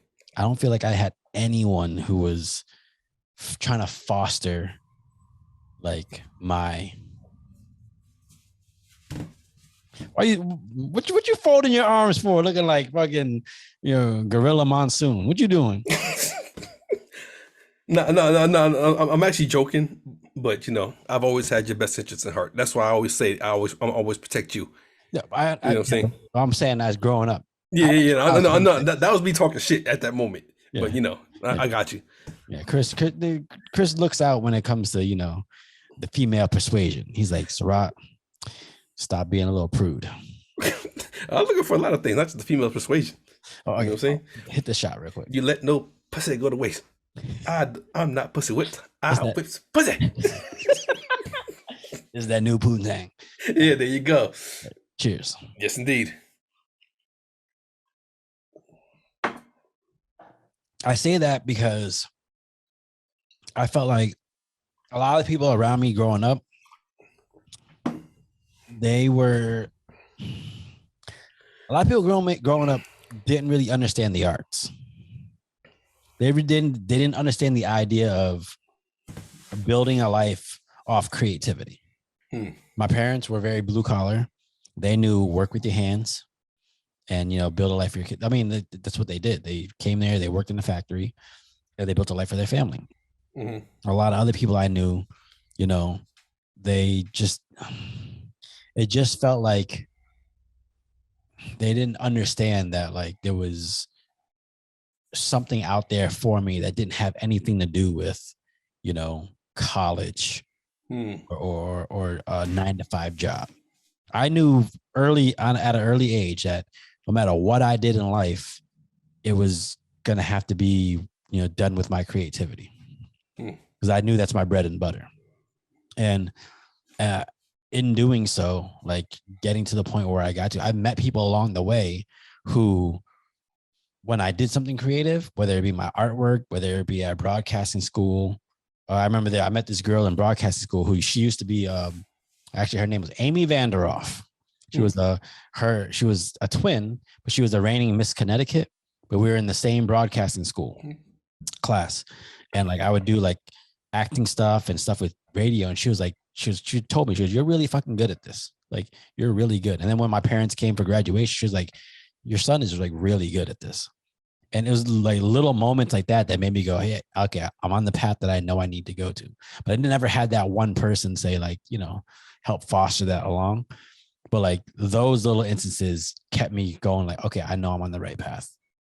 And then, so that's why nowadays it's very hard for me to take advice from the people I grew up around because I'm just like, hey, if I took all your advice back then, I wouldn't be here. So with all due respect, I love y'all. And we can hang out, we can have drinks, we can talk business and all that stuff. But like, I'm just not going to take your advice on shit because I saw the advice you tried to give me back in the day and it just wasn't the right shit for me. Yeah. Yeah, I know. Cause I mean, like, even though you get bad advice, or even though you get wrong advice, that doesn't make it bad advice, but it just might not be the advice for you. Do you know the idea that like someone who might have lived an exorbitant life might give you some advice and it's really good advice, but it's not for you. Like, if someone wants to give you advice on, for instance, someone wants to give me advice on selling crack. Okay. it's not. It might be great. It might be great business advice, Mhm. but at the same time, it's not for me because like what I do doesn't deal in that kind of shit. Yeah. You know. So I don't know. I don't know where I was going with that. I mean, you just took me somewhere because I actually want to ask you about Mom's spaghetti. Was you able to get it this time? Hold on. Hold on, bro. Because you were in Detroit when you got the phone call about me. Yep. And if I had gone out, if I had been able, like I said, if I had gotten that phone call a half hour earlier, Mhm. I would have been on that 9:30 p.m. flight out of fucking Detroit, and I've been in Montgomery at 11:30 p.m. Hmm. But as it turns out, I wasn't. So you got Mom's So spaghetti. so because I wasn't, hold on. Please tell me I didn't erase these motherfuckers. No. Where's my Instagram? Where's my IG? I hate saying it like that. I sound like a dumbass. A new person. Hold on. God damn it. I had one picture that was perfect. Ah, come on, man. Come on. All right, Chris Tucker. Man, I will send you. But lo and behold, yes, Okay, cool. I got me way too much mom spaghetti. Holy shit. So like the thing, so mom spaghetti comes in a like a little pint takeout, like the Chinese restaurant. Food, but like one is like double the size of this. Mm. Okay, it's like it's really like that. Mm-hmm. My ass got a regular bolognese spaghetti, like this. Then I got a spaghetti and meatballs, like this size. Then I also got a sketty sandwich, bro. All them carbs, you was fucking yourself up. I'm surprised I was able to get to the fucking airport that morning. I woke up. Because I ate it all and went to bed. My ass woke up with crazy ass heartburn, bro. Listen, don't ever eat and go to sleep. You know, there's a.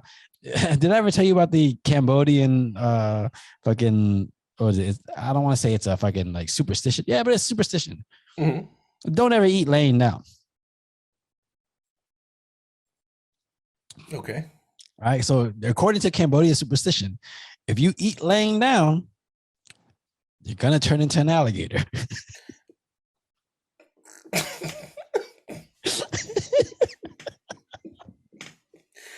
The body too big for your arms. What's that mean? My mom used to tell me all the time, stop eating when you're laying down. Because sometimes I would just, if I was eating and watching TV, I'd be like laying on my stomach, just eating rice.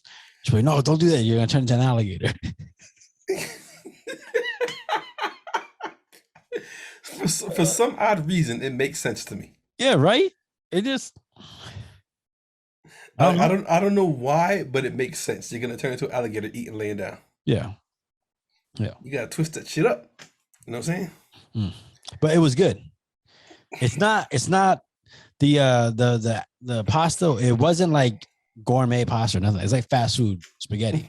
Okay. But like it's if you look at it like fast food spaghetti, it's just I want to play a pasta right now.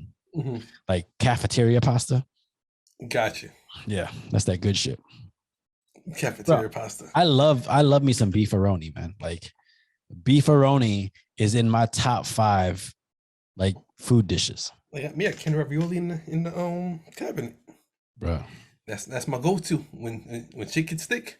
When I was at ramen, ravioli. Bro, when I was at Friendly's and I was leaning out or cutting down, I used to eat for lunch, I would bring a chicken leg or like a chicken quarter with broccoli or green beans. I'm sorry, chicken quarter with green beans, and then my other meal would be 1 can of fat-free ravioli.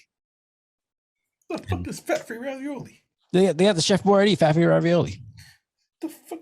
First of all, you don't know about that because nothing you eat fat-free. I don't want fat-free shit. I don't know fat-free pussy. I know fat-free alcohol. I don't know.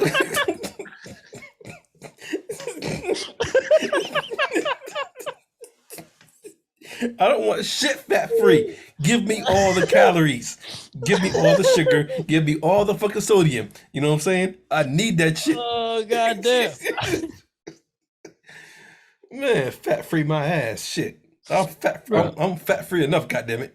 bro. Listen, the food is delicious, but the fat is free. That's what it's. That's why it's called fat free. You pay for the flavor. The fat is free. Oh gosh. Goddamn. Oh, yeah. Man, it's felt like forever since we recorded because again, you was incapacitated, but it's felt like forever. Indeed. Yo, trust me, I'm feeling it now. All These right. mental, this alcohol really, they don't mix well. Man, did you just did you just like own up to mixing meds and alcohol on camera? I did. Normally, I'll do that shit in a heartbeat, but I realized with this, that's why I'm happy for my neighbor, and because I gotta keep I snack all day long. Yeah. Like I had my people from my job came up to visit me last night just to make sure I was good and everything else. Yeah. And I had them bring me a whole thing of chicken wings and the pizza because I can't eat the way I know I need to, Yeah. but I have to eat for the medicine. Yeah. So I don't have like a slice of pizza on every hour on the hour, or like 2 chicken wings. You know what I'm saying? So this is completely off subject because I'm Yeah. looking the way I look on camera. If you're not if you're only listening, the way I'm sitting right now on camera is I'm just sitting on the chair and I got my hands behind my head. So I had the appointment for October 27th. But October 27th, right here on the inside of my bicep, Oh, I'm gonna have my piece getting done that's dedicated to my 3 brothers. some more artwork. Oh yeah, and I can't wait. It's gonna be right here. Oh, it's dope. I sent it to the guy, and he's like, yeah, I like that. I like that. It's gonna be interesting. I can't wait to see it. Yeah, I think you'll appreciate it. I can't wait to see it. Anyways, all right. Final thoughts. Was there a quote you took away from the movie? Whew. That's actually. I didn't think of a quote for this movie. If I had to think, I'm thinking of one right now.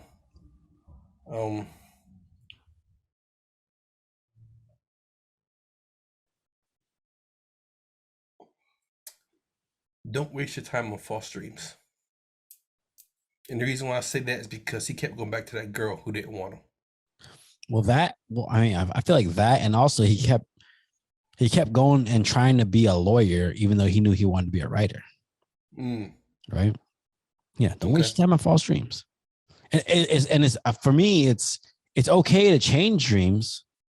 It's okay to like chase one dream and then be like, all right, that dream's not going to happen. Let me pivot and make another dream. But don't chase a dream that's not your own. Right? Like, as crazy as that sounds, I'm really thinking about being an EMT. Man, because the shit I went through to get to the ER, it shouldn't happen. Yeah, but like, listen, if you were an EMT, they'd have to like widen the fucking ambulance doors. They'd have to, motherfucker. if you would have saw these people that came and got me, they needed to widen the ambulance doors. I got in there with no fucking problem. Get the fuck out of here. You know what I'm saying? Is Big Earl and Giant Claire. Shit. Like, and that's why I think they were trying to tell me, because I'm well, at the time I was 265 pounds according to. At that time, like it was a week ago. Hey, I lost some weight. You know what I'm saying? I understand you lost some weight, but like it's not fucking. You're not fucking Jared from Subway. You're fucking. He's a molester. I'm definitely not that. Yeah. Man, but no, when they told me, hey, bud, okay, we gotta get you on a gurney, I just rolled my big ass over like, yo, I can move me. Your job is to help me. What the fuck are we talking about? Get to helping. You know what I'm saying? Yeah. And I'm really, really contemplating changing my profession and just going into that, because I'm not the biggest person and I'm not the strongest person. But when shit hits the fan, you better know what the fuck to do, because people's lives are depending on you. Yeah. You know what I'm saying? Being an EMT, you gotta go to like some DeVry or Branford Hall. You can be an EMT. Look, I mean, and I say that humbly. Like, I'm not shitting no EMTs out there, because me going through that situation. Mhm. I don't care. I don't care if your degree came from the fucking neighborhood watch. It doesn't fucking matter. Your job is to save lives the best way possible. You know what I'm saying? And one thing I know I'm good at is saving lives. The best way possible. I feel you. Not the right way possible, but the best way possible. I feel you. You know what I'm saying? Yeah. My quote from the movie is from the movie. Okay. And it's literally, when you think those listening and those watching, when you go to bed at night, just think, what are you going to do when you don't have that bad guy in your life? Like, what are you going to do without that bad guy in your life? Think about that motivation you have in your life. What are you going to do without that? You know? So I was talking to Mercedes, I wasn't talking to Mercedes, but like, this was years ago, and she was getting ready for a show. I think it was like a SummerSlam or some shit like that. And like, she has this habit of, whenever SummerSlam came around, she had a big match, she would go to Brooklyn to train with a friend of mine, Amazing Red. And she was like, yeah, there was 1 year she was training with him. She was like, yeah, I want to do this. I got to do this. I got to show these people I can do this and this. And he said, and I remember he said, you know, when are you going to have a match for yourself? Like, you know, you keep trying to prove a point to all these people. Like, when are you going to do something for yourself? And that's when it was like, okay. And to me, it was like, she's one of those people who she needs that villain in her life. Like, I got to prove that villain wrong. But like, what are you going to do when you don't have that villain? Like, when are you going to start doing this for you and not to prove this person wrong? We had to talk about that off camera, because I just had an epiphany about that. Okay, well, we'll talk about that after. Yeah, but no, it's literally one of those things where it's like, you know, having that villain and trying to prove that villain wrong it's a very strong concept, very powerful concept that, you know, for a lot of people, that's that drive that makes them, you know, achieve greatness. But then what happens when you do achieve that greatness? You know, you got to have something else to live for besides the person you're trying to prove wrong. Yeah. Interesting. All right, cool. That's this episode of Srot and Chris's Movie Therapy Podcast. Can't wait to talk to y'all next week, and we out. Yeah. You can't even give the finger. You can't even do the peace sign like the Asian people. Do the peace sign like the Asian. Look, fuck you. Fuck you. You went like that. You number one. The one. Like, look, I'm right here. I can't throw it. Fuck you, man. All right. Peace.